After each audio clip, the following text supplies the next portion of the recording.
Anak-anak, setelah kalian menyimak hadis tentang keutamaan sholat berjamaah, sekarang kita pelajari tentang syarat sahnya sholat berjamaah.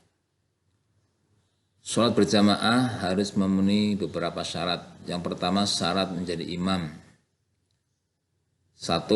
Seorang imam harus tahu tentang kaifiyahnya sholat, yaitu rukunnya sholat, syarat-syaratnya sholat, termasuk batalnya sholat. Kemudian harus fasih bacaan Al-Qur'annya. Kemudian paling luas pengetahuan agamanya. Kemudian berakal sehat.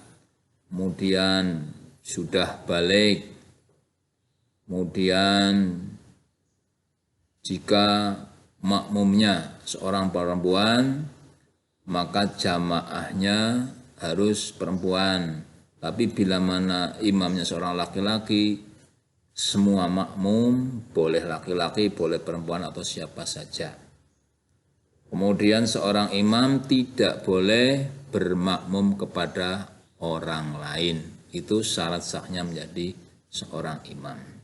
Kemudian makmum juga harus memenuhi syarat-syarat tertentu. Yang pertama, makmum harus berniat mengikuti imam. Kemudian mengetahui gerakan sholatnya imam.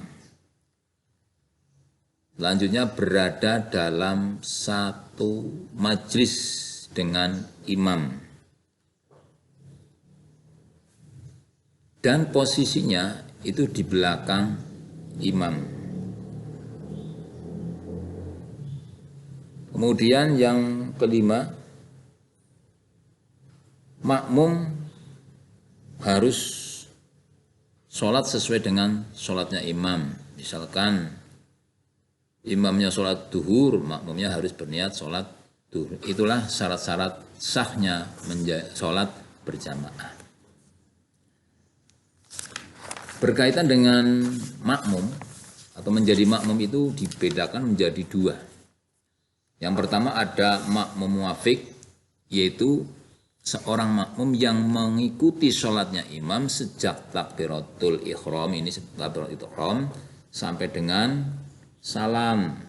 Itulah yang namanya makmum muwafiq. Kemudian makmum masbuk, yaitu seorang makmum yang terlambat dengan sholatnya imam. Misalkan imam sudah membaca Fatihah, kemudian seorang makmum baru datang. Itu juga termasuk kategori makmum masbuk. Ataupun yang terlambat sampai rakaat terakhir hanya bisa mengikuti tahiyatnya saja. Itu juga bisa dikategorikan sholat berjamaah, akan tapi termasuk atau yang disebut dengan makmum masbuk. Itulah macam-macam makmum. Kemudian dalam sholat berjamaah itu ada hal-hal yang bisa menghalangi terlaksananya sholat berjamaah. Antara lain ada hujan lebat, angin kencang, kemudian sakit, atau ingin buang air besar atau air kecil, kemudian karena baru memakan sesuatu yang baunya kurang sedap, sehingga kalau berangkat berjamaah akan mengganggu jamaah yang lain. Itu halangan sholat berjamaah.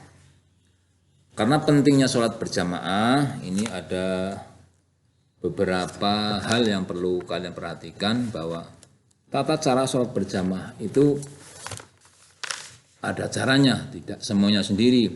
Yang pertama harus diawali dengan dikumandangkannya suara adzan. Kemudian barisan sholat atau shaf di belakang imam diisi jamaah laki-laki, baru di belakangnya adalah jamaah perempuan. Tidak boleh perempuan di depan, sementara jamaah laki-laki di belakang. Kemudian di dalam melaksanakan sholat berjamaah, seorang imam membaca bacaan sholat, ada yang dibaca nyaring atau keras, ada yang dibaca siron atau dengan suara lirih. Yang dimaksud suara jahar atau keras yaitu jika kita melaksanakan sholat maghrib, sholat subuh, sholat isya, semua bacaan itu dibaca jahar. Ya, dibaca jahar dari takbiratul ihramnya sampai bacaan fatihahnya, surat-suratannya, dan yang lainnya. Kemudian yang siron, yaitu jika kalian atau kita semuanya melaksanakan sholat duhur, asar, semua bacaan itu disirokkan atau dilirihkan, kecuali pada takbiratul ihram dan takbir intikal. Apa itu takbir intikal? Yaitu suatu bacaan takbir yang dibaca atau yang diucapkan oleh seorang imam jika berubah dari rukun yang satu ke rukun yang lain. Contohnya habis ruku, kita ruku, kemudian seorang imam mengucapkan sami Allahu liman hamidah. Posisi berdiri kemudian akan sujud, Allahu akbar. Itulah yang dimaksud dengan takbir intikal. Demikianlah materi tentang sholat berjamaah.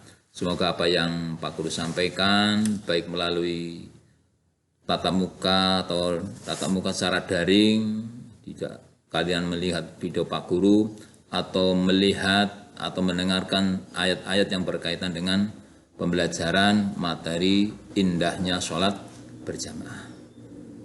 Dan setelah kalian selesai, silakan kalian merangkum apa yang sudah kalian ikuti selama mengikuti pembelajaran indahnya sholat berjamaah, ditulis pada buku catatanmu, kemudian kalian kerjakan soal, ya, kerjakan soal latihan pada halaman 56 sampai dengan 58, yaitu pilihan ganda dan urean.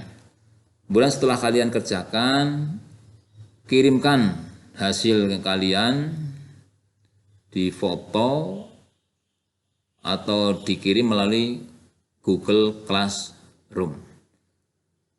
Terima kasih dan silakan kalian kerjakan dengan baik. Setelah selesai kalian kirimkan, karena waktu sudah selesai, Pak Guru cukupkan sekian. Bila ada kekurangan, dan kalian senantiasa jaga kesehatan, selalu cuci tangan, kemudian pakai masker, jangan sampai lupa melaksanakan sholat 5 waktu.